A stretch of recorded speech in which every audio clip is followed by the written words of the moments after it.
দেখেন দর্শক সবাই দেখেন, এই আমাদের গাইবান্ধার সুন্দরগঞ্জ চর এলাকার অবস্থা দেখেন, কিভাবে রাস্তাঘাটে আমরা কষ্ট করি, কিভাবে কষ্ট করে আমরা চলাফেরা করি। দেখেন, এক নজরে দেখে নেন।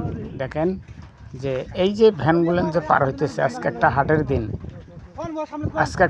দিন, ভ্যানে মাল সামানা উঠাইছে। দেখেন এইভাবে মানুষ ডাকে ডাকে নিয়ে আসে এই রাস্তায় বসায় থিয়ে তারপরে মাল হাটে নিয়ে যাইতে হয়। দেখেন কিভাবে, দেখেন চিন্তা করেন যে তাহলে রাস্তা কত ভয়াবহ। এই যে দেখতেছেন রাস্তাটার পরিস্থিতি, এই রাস্তাটা, শুধু এই রাস্তাটা না, সামনে আরও ভয়াবহ একটা ব্রিজ আছে। আপনারা দেখতে পারবেন যে আমাদের এলাকার গাইবান্ধা সুন্দরগঞ্জ চর এলাকার রাস্তাঘাটের কি দুরবস্থা, কি পরিস্থিতি, আসলে কেউ দেখে না।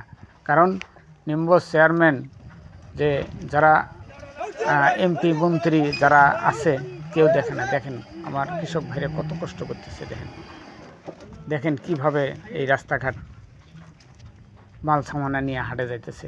দেখেন আপনারা এক নজরে দেখেন আমাদের এলাকার পরিস্থিতি দেখেন দর্শক।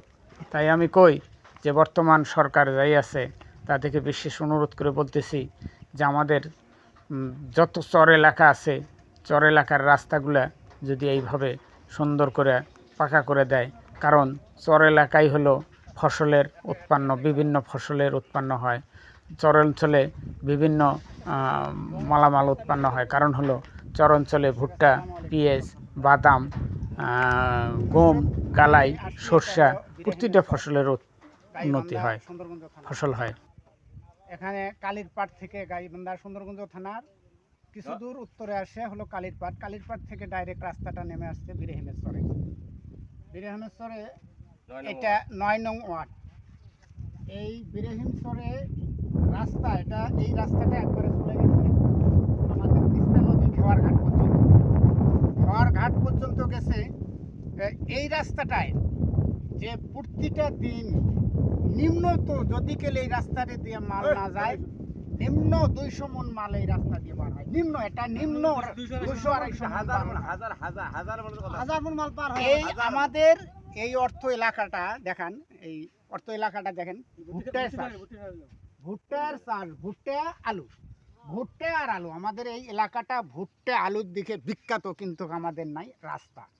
আমরা যে এই যে রাস্তার পরিস্থিতি, এই দেখেন রাস্তা, এই রাস্তাটা এভাবে কিভাবে এই ফসলগুলো আমরা বাজারে নিয়ে যাব এবং পাইকারি এই জায়গায় আসবে।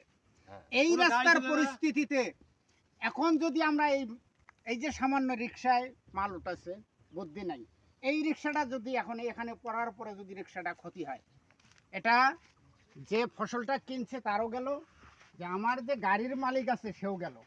তো অতএব আমাদের এই এলাকাটা যদি দয়া করে যারা উপর লেভেলের যারা আছে, বর্তমান সরকার আছে, যারা এমপি মন্ত্রী হয়েছে, তাদেরকে আমি বিশেষ অনুরোধ করে বলতেছি যে একটুখানি গুরুত্ব দিয়া আমাদের এই রাস্তাঘাটগুলো যদি পরিষ্কার করে দিত, দেওয়ার পরে এই যে অর্থ এলাকার ভিড়ে লক্ষ লক্ষ টন মাল রপ্তানি হয়, এই মালগুলান নিয়ে যাওয়ার কোনো ব্যবস্থা নাই। আর যদি কেউ পাইকারি আমার এলাকাত কিনে, বাড়ি বাড়ি যায় কিনে, 20 টাকার মাল 10 টাকা কিনে, তাহলে তো এটা মরতেছে কৃষক। আর যদি রাস্তাটা ক্লিয়ার হয়, রাস্তাটা ক্লিয়ার হলে আমাদের এই এলাকাটার ভিতরে ওপাশে তিস্তা নদী 2 কিলো ফাঁকে, এই সাইডে যে নদীটা নালাটা খুঁড়ছে এটা হলো 1 কিলো ফাঁকে, তাহলে মাঝখানে আমাদের একটা বাজার আছে। এখান থেকে সরাসরি যদি রাস্তাটা যদি পাকা হয় কিংবা ব্রিজটা যদি ক্লিয়ার হয়, তাহলে আমরা ওই বাজারে আমরা সুন্দর করে মালগুলেন বেচা কিনে করে করতে পারবো। তখন সরাসরি গাড়ি এলে আমার কৃষক ভাইদের উপকার হবে। ধন্যবাদ।